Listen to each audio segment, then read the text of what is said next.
Hello friends, नमस्कार and welcome to समाधान। साथियों, उम्मीद है कि आप सब अच्छे होंगे और स्टडी में लग गए होंगे, क्योंकि बिहार शिक्षक भर्ती 2.0 का फॉर्म आपका 3 नवंबर से ऑनलाइन होना है। और जैसे कि आप सबको पता है साथियों कि इसमें बहुत कम समय आपको दिया गया है, जो आपका दिसंबर में ही एग्ज़ाम शुरू में ही ले लिया जा रहा है। अब सबसे बड़ा सवाल साथियों कि जब से ये शॉर्ट नोटिफिकेशन आया है तो सबका एक ही सवाल है कि क्या इसमें डोमिसाइल नीति लागू होगा कि नहीं होगा, और इस पे सरकार के क्या पक्ष है, सारा कुछ हम लोग जानेंगे। क्योंकि अभी सबसे जो ज्वलंत मुद्दा है चल रहा है वो डोमिसाइल नीति को लेकर के चल रहा है। क्योंकि यहाँ पे छात्रों का ऐसा है कि जो अदर स्टेट के हैं वो काफ़ी सीट यहाँ पे फिलअप कर चुके हैं, यहाँ से मतलब बिहार में शिक्षक बन चुके हैं। तो कहीं ना कहीं जो कट ऑफ हाई जा रहा है तो उससे बिहार के जो छात्र बाहर हो रहे हैं, तो उसकी वजह से ये मांग तेज़ हो गई है। और आप हर सोशल मीडिया पे देख सकते हैं। तो सरकार ने भी इस पे अपना पक्ष दिया है। क्या मुंड है सरकार का डोमिसाइल नीति को लेकर के शिक्षक भर्ती 2.0 में। साथियों, आज हम लोग बात करने वाले हैं बीपीएससी बिहार शिक्षक भर्ती 2.0 2024, जिसमें 9th 10th और 11th 12th के लिए चक्षु पब्लिकेशन के द्वारा स्टडी गाइड तैयार किया गया है एनसीईआरटी नवीनतम पैटर्न को फॉलो करते हुए, जिसमें पेपर 1 भाषा अर्था और सामान्य अध्ययन का पेपर दिया गया है। और साथ ही साथ आपका डिटेल्स यहाँ पे व्याख्या भी दिया गया है, जिसके माध्यम से आप अपनी तैयारी को मजबूत कर सकते हैं। इसके अलावा साथियों, चक्षु पब्लिकेशन के द्वारा बीपीएससी की अन्य प्रतियोगिता परीक्षाओं के लिए भी यहाँ पे बुक जारी की जाती है, जिसके माध्यम से तैयारी करके आप अपनी तैयारी को मजबूत कर सकते हैं। तो आज ही इस बुक को परचेज करें और अपनी तैयारी को नई दिशा दें। जैसा कि साथियों, ये 27 तारीख जो शॉर्ट नोटिस जारी किया गया था, तो इसमें आपका केवल ये बताया गया था कि आपका डेट कब से है। 3 नवंबर से ऑनलाइन होगा और 14 नवंबर तक ऑनलाइन किया जाएगा, यानी 10 से 12 दिन में आपका ऑनलाइन का डेट ख़त्म कर दिया जाएगा। और एग्ज़ाम जो डेट बताया गया है वो 7 दिसंबर से 10 दिसंबर के बीच में करा लिया जाएगा। चूँकि एक तो यहाँ पे कम समय आपको मिल रहे हैं, और जिनका पहले से तैयारी नहीं है उनको थोड़ा और यहाँ पे सजग होने की ज़रूरत है। तो इस वजह से भी यहाँ पे डोमिसाइल की मांग इसलिए उठ रहा है कि जो बाहरी छात्र लेके जा रहे हैं सीटें, वो कम से कम बिहार के छात्रों को तो मिल जाए। तो इसको लेकर के जो आप लोग सवाल उठा रहे हैं, तो उसके बाद से यहाँ पे सरकार ने भी अपना पक्ष रखा है। और क्या कुछ मुंड है, क्योंकि अभी तक तो फुल नोटिफिकेशन नहीं आया है, तो यहाँ पे देखेंगे।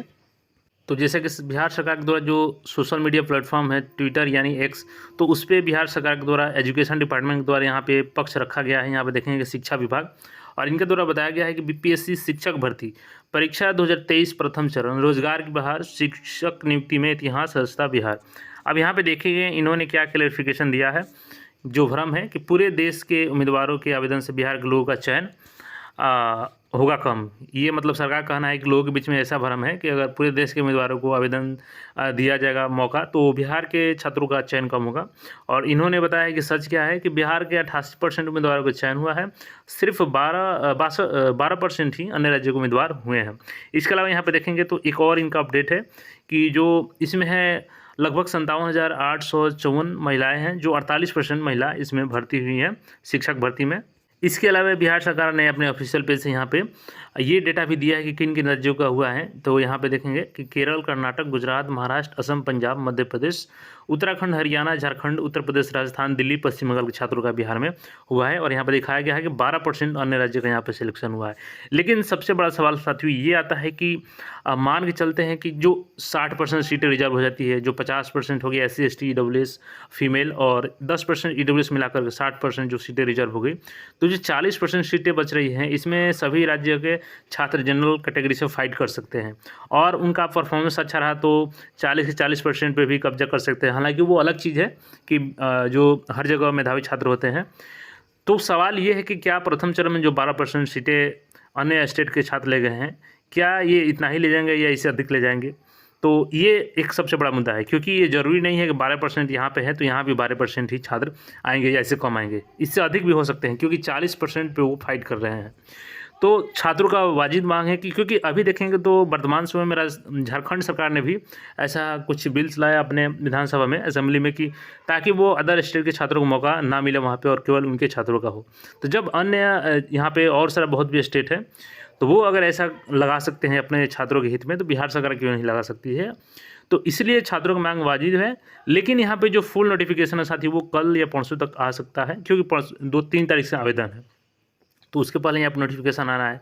लेकिन यहाँ पे सरकार जो तर्क दे रही है, इससे तो यही लगता है कि सरकार पक्ष में नहीं है अभी कि डोमिसाइल नीति लागू हो। लेकिन आप सब अधिक से अधिक आवाज़ उठाइए, क्योंकि अगर ये आवाज़ उठाए तभी सरकार को यहाँ पे क्लैरिफिकेशन देना पड़ा है, और अगर अधिक से अधिक आवाज़ उठेगा तो वो सरकार पे दबाव भी पड़ेगा। तो हो सकता है कि डोमिसाइल नीति लागू कर दिया जाए, क्योंकि अभी फुल नोटिफिकेशन नहीं आया है। तो आप लोग जितना हो सके इस वीडियो को अधिक से अधिक शेयर कीजिए, ताकि छात्र हित में फैसला आ सके। क्योंकि एक तो कम समय है और 1,10,000 पद है, तो उसमें आपके नियोजित शिक्षक भी हैं जो फेल हैं, फिर से इसमें फॉर्म भरेंगे। तो कहीं ना कहीं ये बिहार के छात्रों के साथ थोड़ा सा यहाँ पे बेईमानी हो रहा है, क्योंकि अदर स्टेट लागू कर रहे हैं तो बिहार को भी लागू करना चाहिए। बाकी आपका क्या राय है इस पर कमेंट करके जरूर बताएं, और चैनल पर नए हैं तो अन्य अपडेट के लिए चैनल को सब्सक्राइब कर ले। इससे रिलेटेड अगर कोई अपडेट आती है तो फिर मिलते हैं। धन्यवाद।